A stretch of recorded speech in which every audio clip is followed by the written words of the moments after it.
Bien-aimés, je vous salue dans le nom de notre Seigneur Yeshua, Jésus-Christ de Nazareth. Que sa grâce nous environne, que sa grâce nous fasse du bien. Car ce que Jérémie disait, ce que veut passer à mon cœur, c'est que les bontés de l'Éternel ne sont pas épuisées, ses compassions ne sont pas le thème, mais se renouvellent chaque jour, chaque matin. Que ta fidélité est grande, ô Éternel. Ta fidélité est grande. Sa fidélité à travers sa parole, le Seigneur se tient derrière sa parole. Il veille sur sa parole pour l'accomplir au nom puissant de Yeshua. Amen. Notre Dieu, notre Père, nous venons pour te rendre grâce, pour te bénir, Seigneur, pour ce pain quotidien que tu nous donnes chaque jour, chaque matin. Merci pour ta fidélité, merci pour ta compassion. Que ton nom soit béni. Merci pour ce moment, que tu puisses nous diriger dans toute la vérité au nom puissant de Yeshua. Amen. Que la paix et la grâce de Yeshua soient avec nous tous. Amen.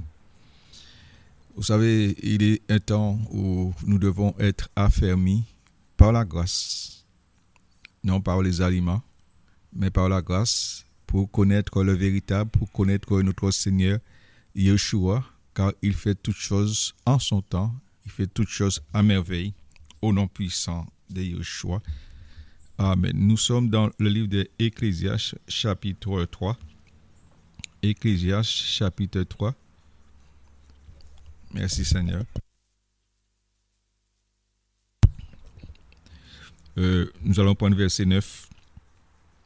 Nous avons comme titre « Elohim fait toutes choses belles en leur temps ». Elohim fait toutes choses belles en leur temps. Donc nous savons que Elohim est l'Elohim de temps et de circonstances. C'est pourquoi le livre de Habakkuk nous dit, Habakkuk, si la prophétie tarde, attends-la, elle s'accomplira certainement. Donc nous sommes en train d'attendre l'enlèvement de l'Église et pour cela nous devons continuer à nous perfectionner à travers la parole du Seigneur, à nous affermir à travers la parole du Seigneur. Vous savez, le manque d'affermissement, on peut se tuer, se dévorer, parce que celui-ci dit c'est moi qui a raison. Nous passons par des différentes épreuves, mais pour cela nous devons nous supporter les uns les autres, et nous savons que la parole de Dieu a toujours raison, et nous devons nous conformer à la parole du Seigneur. Amen. Donc le verset 9 nous dit: quel avantage a-t-il pour celui qui agit dans ce à quoi il travaille? J'ai considéré cette occupation qu'Élohim a donnée aux fils des humains pour s'y appliquer. Il a fait toutes choses belles en son temps.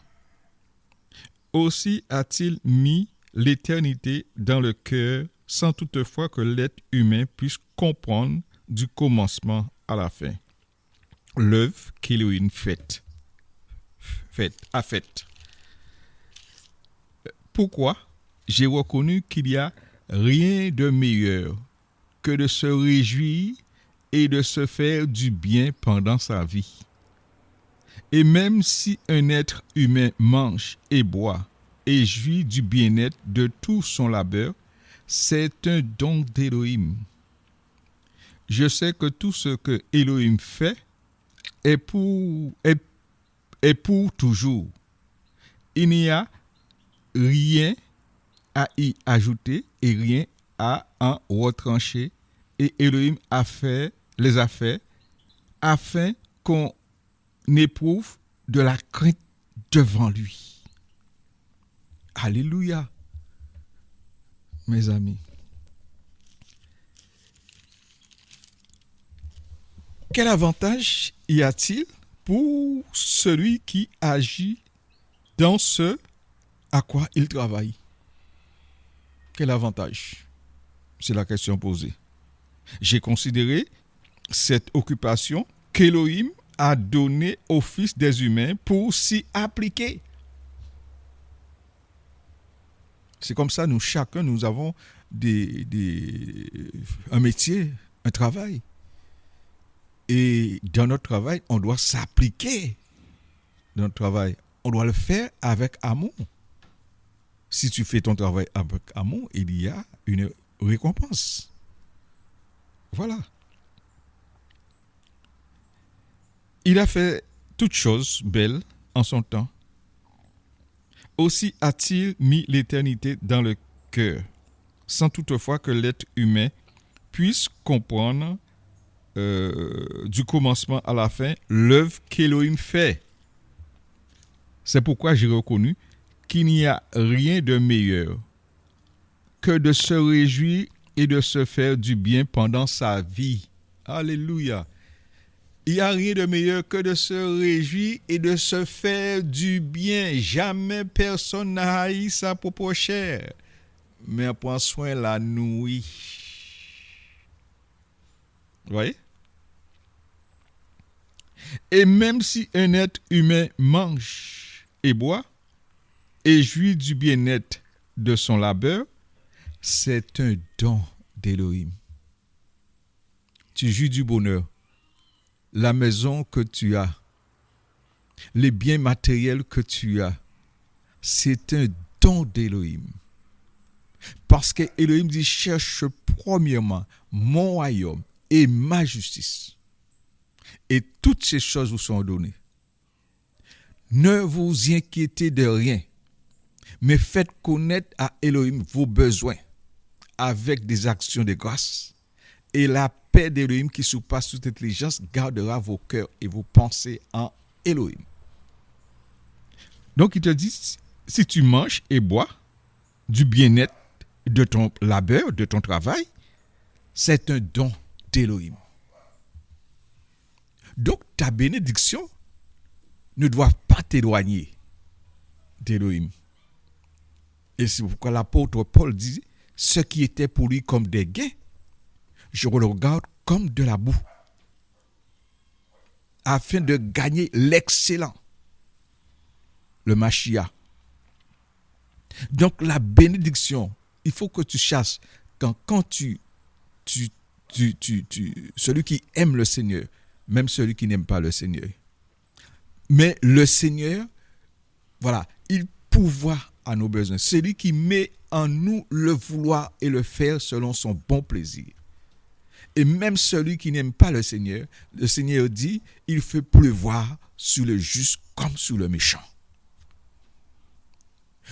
L'être humain doit regarder à Elohim, doivent reconnaître qu'en tout temps, c'est Elohim qui élève, Elohim qui abaisse, Elohim qui bénit, Elohim qui aussi, voilà.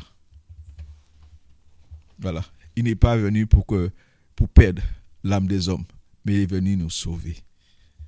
Et la première bénédiction, c'est de connaître Elohim. C'est d'être assis dans les lieux célestes en Mashiach. Alléluia. Voilà mes amis. Et même si, verset 13, et même si un être humain mange et boit et réjouit du bien-être de tout son labeur, c'est un don d'Élohim. Donc ta bénédiction là doivent te pousser de plus en plus dans la crainte d'Élohim.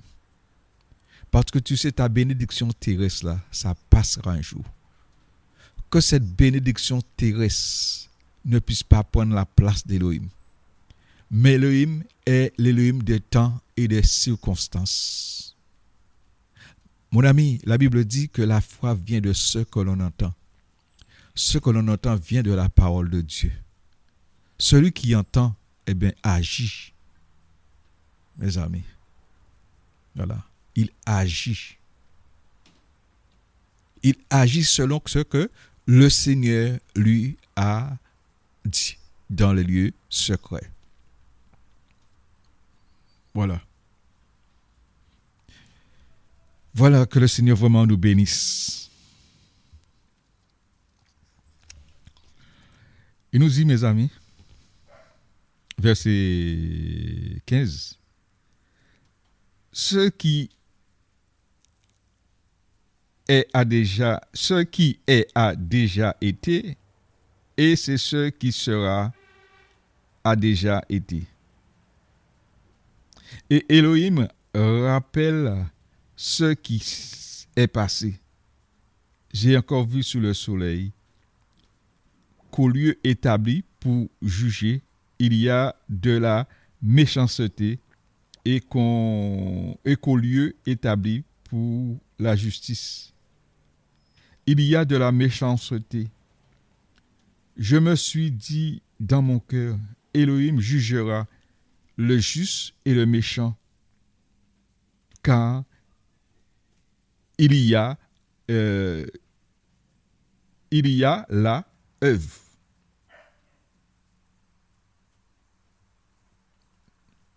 Excusez-moi, je me suis trompé. Je reprends le verset 17. Je me suis dit dans mon cœur, Elohim jugera le juste et le méchant, car il y a là un temps pour toute chose et pour toute œuvre. Je me suis dit dans mon cœur, au sujet des fils de l'être humain, qu'Elohim les éprouverait et qu'il verrait qu'ils ne sont que des bêtes, car l'accident de fils des humains et l'accident de la bête est un même accident, comme meurt l'un, ainsi meurt l'autre. Tous ont un esprit, et la supériorité de l'être humain sur la bête est nulle, car tout est vanité. Tu vas dans le même lieu, tu as été fait de la poussière, tu retourneras à la poussière. Qui sait si l'esprit des fils de l'être humain monte en haut et si l'esprit de la bête descend en bas dans la terre? J'ai vu qu'il n'y a rien de meilleur pour l'être humain que de se réjouir de ses œuvres. C'est là sa part. Car qui te ramènera pour voir ce qui sera après lui? Alléluia. Amen. J'ai vu qu'il n'y a rien de meilleur pour l'être humain que de se réjouir de ses œuvres. C'est là sa part. Alléluia. Voilà aujourd'hui comment des hommes à la famille tordent de sens la parole du Seigneur. Voilà. C'est le Seigneur qui élève, c'est le Seigneur qui abaisse. Donc, il n'est pas interdit de te réjouir de l'œuvre de tes mains. Que Dieu nous bénisse. Que Dieu nous fasse du bien. Cessons de faire des torts aux autres. Voilà. Que Dieu nous bénisse. Amen.